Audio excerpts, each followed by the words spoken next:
Good morning, student. Today we will discuss about capacitors. When you are going to purchase a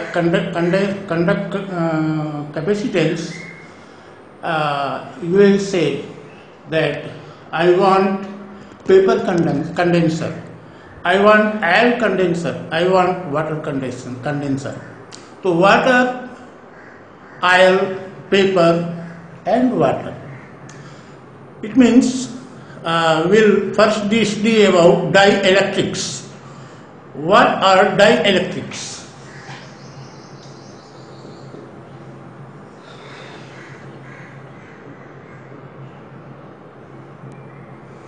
Students, dielectrics are those substances who does not allow to flow current.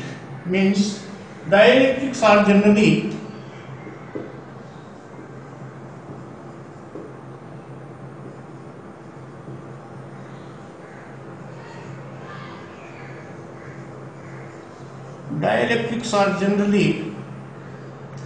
insulator. बच्चों यहाँ हम लोग जो है polar और non polar dielectric की बात करेंगे पहले। तो पोलर डाइलेक्ट्रिक्स क्या है? पोलर में आप देखें, पोलर डाइलेक्ट्रिक्स जैसे आपका HCl है, यहाँ बच्चों H का पॉजिटिव और Cl निगेटिव, इसका डाइपोल मोमेंट होगा फ्रॉम हियर टू हियर। इसका मतलब हुआ कि इन दोनों का जो सेंटर ऑफ मास है वो अलग अलग है, Cl का यहाँ और H का यहाँ। तो ये आपका डाइपोल मोमेंट के क्रिएट करता है from negative to positive. Water molecule ले लिया जाए, ये ऑक्सीजन है, यहाँ हाइड्रोजन और ये हाइड्रोजन H2O। इस हाइड्रोजन प्लस इसका प्लस, इन दोनों का जो सेंटर ऑफ मास होगा वो यहाँ होगा और ये प्लस हो जाएगा, ये माइनस हो जाएगा और ये इसका जो डाइपोल मोमेंट होगा वो इस डायरेक्शन में होगा। तो ये these are polar dipoles, polar dielectrics.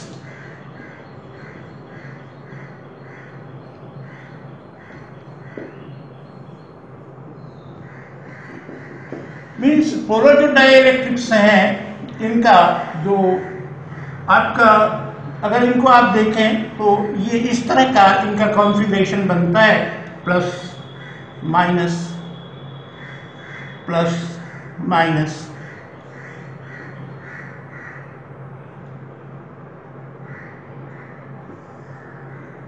इनके जो सेंटर ऑफ मासेस होते हैं प्लस और माइनस के, वो अलग अलग होते हैं। मतलब ये खुद का डाइपोल मोमेंट क्रिएट करता है, लेकिन ये पहले इसका जो नेट डाइपोल मोमेंट होता है वो 0 होता है। नेट डाइपोल मोमेंट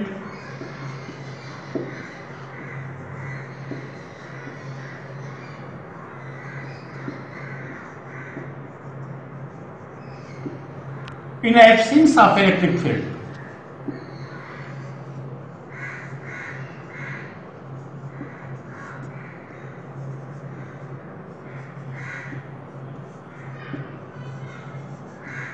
लेकिन अगर इलेक्ट्रिक फील्ड हम अप्लाई करें, ये इलेक्ट्रिक फील्ड हमने अप्लाई कर दिया, पॉजिटिव नेगेटिव,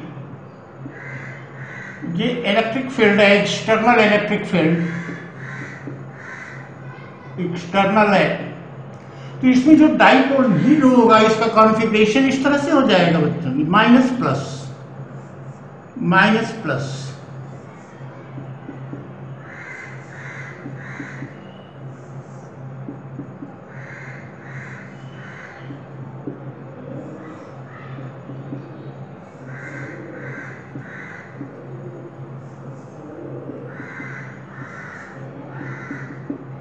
ये स्वतः एक, देखिए आप इधर से आपका ऐसे ये P इधर को है, तो ये इस तरह से इस डायरेक्शन में आपका इलेक्ट्रिक फील्ड क्रिएट करता है, इंटरनल इलेक्ट्रिक फील्ड EI। क्योंकि ये इलेक्ट्रिक फील्ड को डिक्रीज कर देता है। एक्सटर्नल इलेक्ट्रिक फील्ड में अगर रखा जाए तो इसमें जो इलेक्ट्रिक फील्ड क्रिएट होता है वो उसकी जो डायरेक्शन है opposite, it is in the opposite direction of external electric field. Dear student, this is polar dielectrics. In polar dielectric, center of mass of positive charge and negative charge are not coincide. They are different. So they make a dipole, but they are in the crystal adjusted in such a way that net dipole moment becomes zero. But when they are placed in external electric field, their molecule adjusted so that their dipole moment doesn't become zero and they opposes the external electric field. In electric field,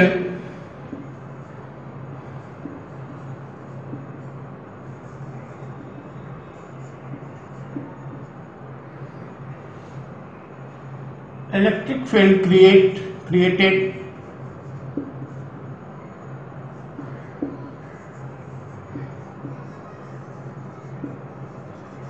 by dielectrics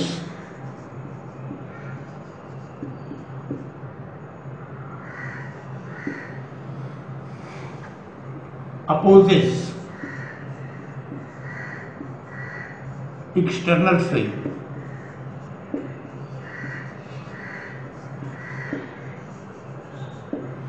Now these are polar dielectrics. These are polar dielectrics. Student, now here we discussed about polar dielectrics. I have told you dielectrics are generally insulated. They does not allow to flow current from themselves.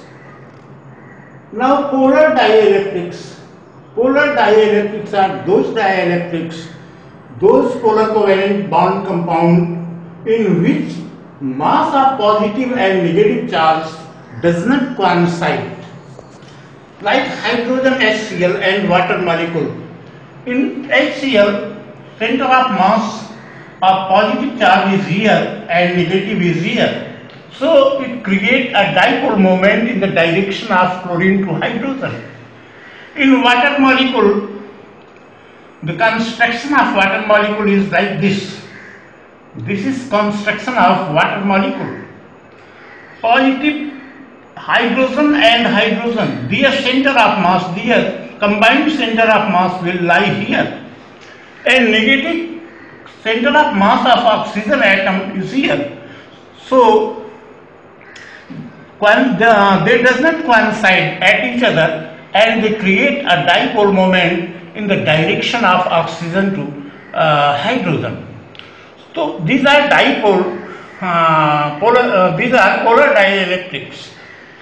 In polar dielectrics, it is positive negative. Their center of masses are not coincide, but they are adjusted in their crystals such that their net dipole moment becomes zero. But in the presence of external electric field, they adjust it such that they create a dipole moment which opposes the direction of external electric field. Now, non-polar dielectrics. Non-polar dielectrics.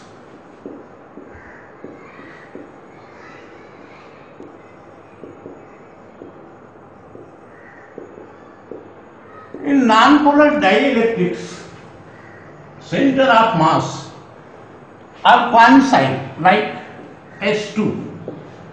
In S2, S and S, their center of mass of this hydrogen is here and this hydrogen is here. Center of mass coincide. N2, nitrogen, their center of mass coincide here. O2, O double bond O, their center of mass coincide here. So in non-polar dielectrics, center of masses are coincide. In non-polar dielectrics, center of mass coincide.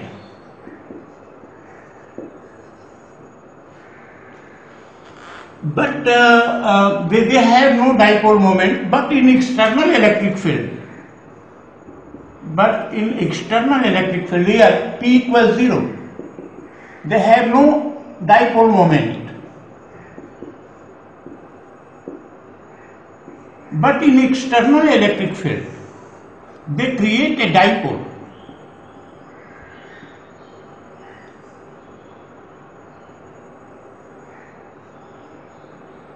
Negative, positive.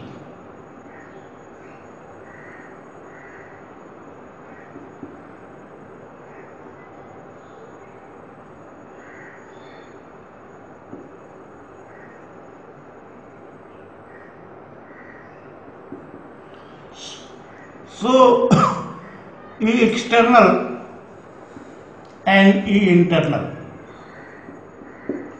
E internal opposes the direction of external electric field.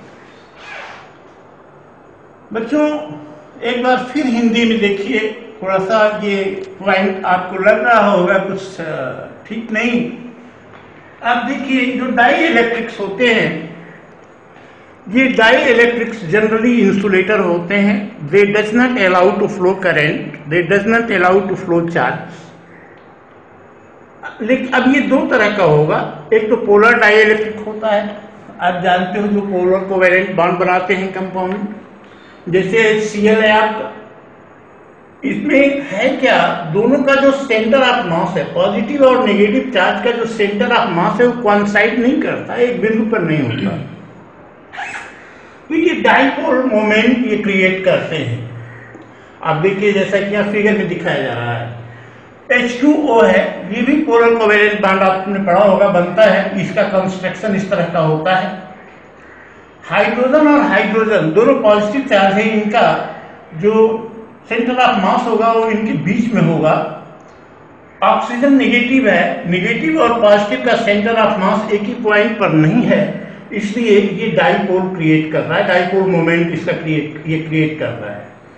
अगर मान लो ये external field कोई नहीं है तो ये अपने crystal में इस तरह से एडजस्टेड होते हैं कि इनका नेट डाइपोल मोमेंट 0 होता है।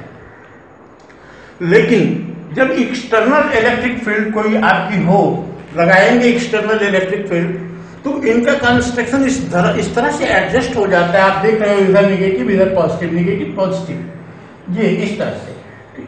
तो अब ये इस तरह से एडजस्ट हो जाता है कि ये क्या होता है, एक्सटर्नल इलेक्ट्रिक फील्ड का अपोज करने लगता है। तो it opposes the external electric field. अब वही काम नॉन पोलर डाइइलेक्ट्रिक्स में क्या है कि दोनों का जो सेंटर ऑफ मास है वो एक पॉइंट पे कोइंसाइड करता है। एक पॉइंट पे कोइंसाइड करता है, P = 2qL होता है, L 0 हो जाता है, और उस कंडीशन में डाइपोल मोमेंट इसका 0 हो जाता है। लेकिन जब इसको हम एक्सटर्नल इलेक्ट्रिक फील्ड में रखते हैं तो इस तरह का कॉन्फ़िगरेशन ये प्राप्त कर लेता है, जिससे कि एक्सटर्नल इलेक्ट्रिक फील्ड का अपोज करता है। तो ये रहा। अब इसमें एक चीज और है, polarization. Polarization of dielectrics. Students, polarisation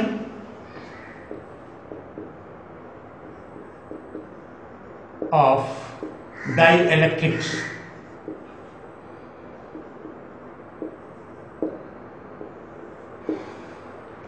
Polarization is defined as per unit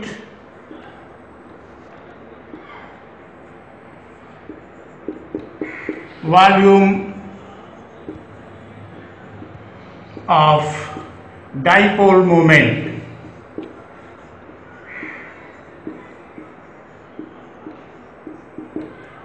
and denoted by P.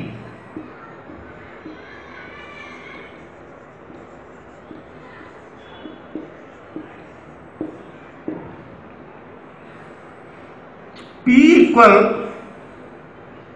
psi E, this is psi E into capital E external electric field, where psi E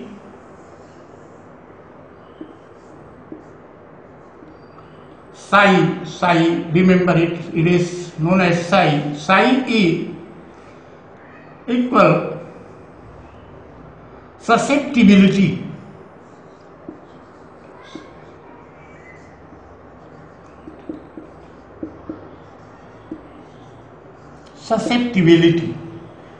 it I think there is no use of definition of susceptibility here. You will study about magnetic susceptibility in magnetism. P is polarization of dielectrics, that is per unit volume dipole moment. Per unit volume dipole moment means dipole moment coulomb meter by volume, coulomb per meter square. Dipole moment per unit volume, coulomb per meter square, because unit of dipole moment is coulomb meter and unit of volume is meter cube, so unit of P is coulomb per meter square. So we have studied all these things about dielectrics. Now, what is role of dielectrics in capacitor? We will discuss about this point.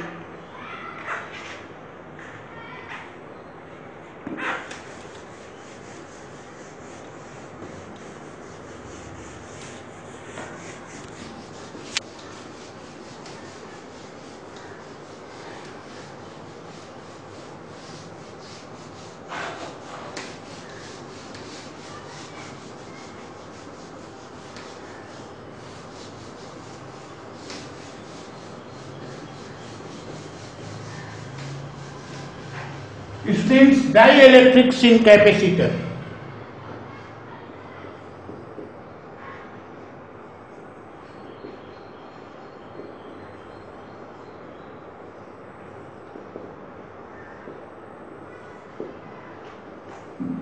देखो ये आपका capacitor है, या दूसरे शब्दों में यहाँ हमने इलेक्ट्रिक फील्ड लगाया हुआ है, ये पॉजिटिव नेगेटिव, ये दो प्लेटें हैं, इनके बीच की डिस्टेंस डी है और इसमें हमने डाइइलेक्ट्रिक भरा हुआ है जिसका डाइइलेक्ट्रिक कांस्टेंट के है।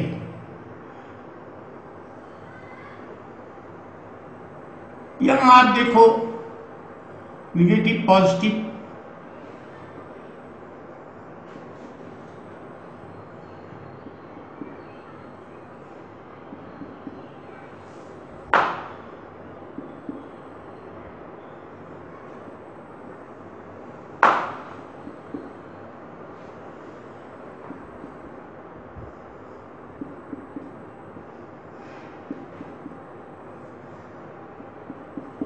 यहां एक्सटर्नल फील्ड ई लगा हुआ है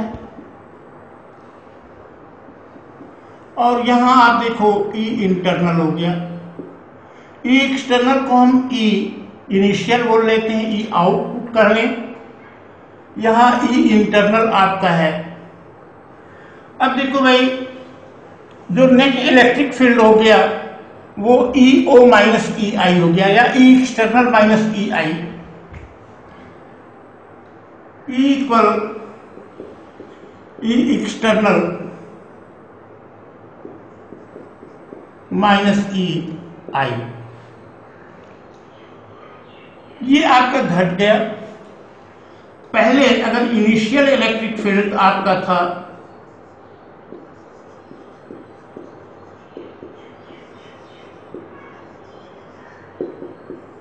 ओ अगर हम लिखें E0 तो E0 आपका ज्यादा था, E0 upon E where E is इतना। अब देखो यहां एक चीज और है, V equal E upon D होता है, V equal E into D होता है, D कांस्टेंट है, तो जो प्रभाव E पे होगा वही V पे होगा, means V not upon V। तीसरी चीज चार्ज में कोई परिवर्तन नहीं होगा। चौथी चीज, अब इसका कैपेसिटेंस देखें बच्चों, जब हम आपको पढ़ाएंगे तो C ये चार्ज चूंकि बराबर है तो Q equal C not V not equal C into V, और C इक्वल आप लिख सकते हो C not into V not by V, तो V not by V equal C by C not. यहां देखो उल्टा हो जा रहा है, V not by V equal C by C not, और ये सब बराबर आता है K is called dielectric constant.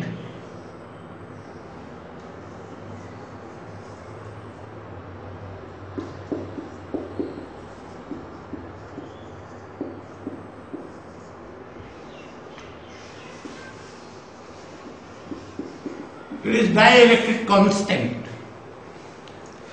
ये आपका रिलेशन तब होता है while battery is disconnected from the capacitor. If battery is disconnected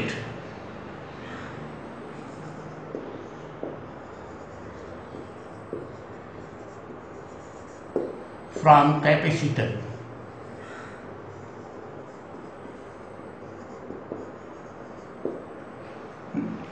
after charging,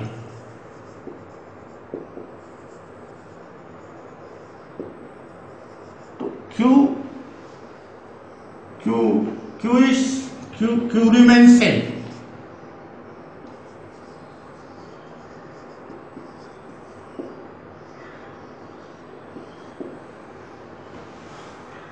and dielectric is inserted.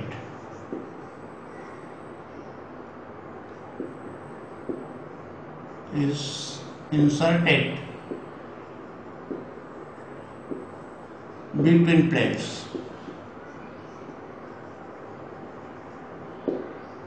इसको एक बार हम पढ़ रहे हैं, आप सुन लीजिएगा, अगर आपको दिक्कत होगी तो।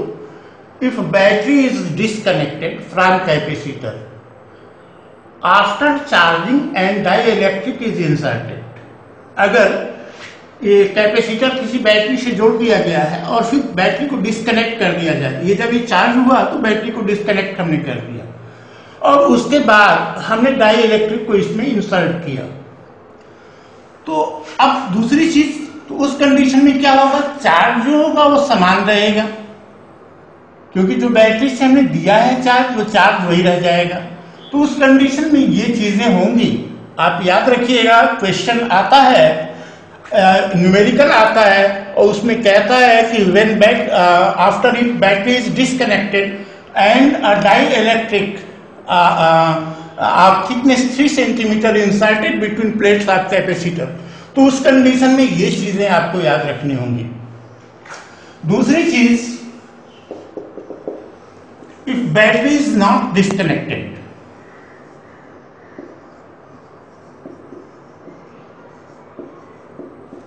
if battery is not disconnected,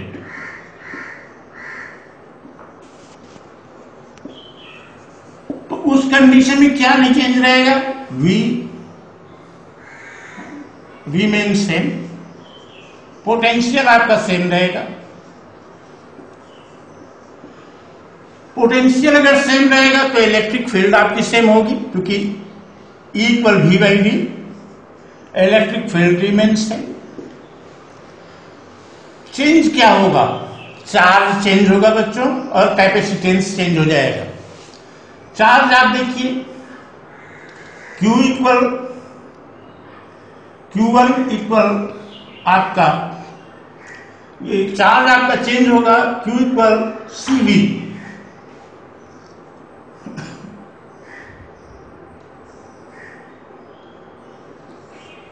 CV, charge आपका चेंज हो गया, और Q not equal C not V not.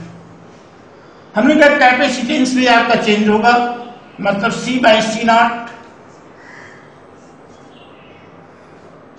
C not, ये V नॉट बराबर है आपका, V बराबर है C by C not equal Q by Q not equal K। तो दो चीज हमने देखा, अगर डाइइलेक्ट्रिक को कैपेसिटर की प्लेटों के बीच भर दें और बैटरी से उसको चार्ज करके फिर डिस्कनेक्ट कर दें, बैटरी को डिस्कनेक्ट करने के बाद हमको भरना है डाइइलेक्ट्रिक, हमने डाइइलेक्ट्रिक भर दिया, तो क्या क्या चेंज होगा? इलेक्ट्रिक फील्ड घट जाएगी, और चेंज, ये इनिशियल इलेक्ट्रिक फील्ड है जब हमने डाइइलेक्ट्रिक नहीं रखा हुआ है, ये आपकी माने फाइनल इलेक्ट्रिक फील्ड है जब डाइइलेक्ट्रिक हम रख रहे हैं। तो E not by E, electric field change होगी तो पोटेंशियल चेंज होगा, क्योंकि E इक्वल होता है V by D, D unchanged है, तो ये V नॉट बाई V हो गया। Q इक्वल CV होता है, मतलब C not V not equal CV, वहां से ये रिलेशन अगर हम लोग निकालें तो ये चीज मिल जाएगी। और ये सब रेशियो किसके बराबर होंगे बच्चों? ये डाइइलेक्ट्रिक कांस्टेंट के बराबर होता है। अगर Q को हमने, ये Q समान रहेगा। दूसरी कंडीशन क्या है? बैटरी को हमने डिस्कनेक्ट नहीं किया है और उसमें हमने डाइइलेक्ट्रिक को रख दिया, तो उस कंडीशन में क्या समान रहेगा? वोल्टेज जो है, वोल्टेज आपका सेम रहेगा, पोटेंशियल डिफरेंस सेम रहेगा प्लेट्स के बीच। Electric field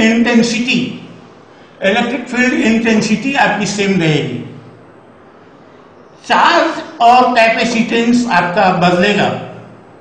Q equal CV, final ये हो गया, ये फाइनल हो गया, और ये इनिशियल है Q not equal C not into V, divide कर दीजिए, तो C by C not equal Q by Q not equal K। तो ये आपने देखा कि जब हम कोई कैपेसिटर है उसको चार्ज किया जा रहा है, फिर बैटरी को डिस्कनेक्ट करके उसमें हमने डाइइलेक्ट्रिक इंसर्ट किया, तो क्या होगा? दूसरी कंडीशन आपने देखा बैटरी को डिस्कनेक्ट नहीं किया जा रहा है और उसमें डाइइलेक्ट्रिक संभर रहे हैं, तो क्या होगा? ये चीज आपने देखा। अब इसके बाद will study about capacitors tomorrow. Thank you. Have a nice day.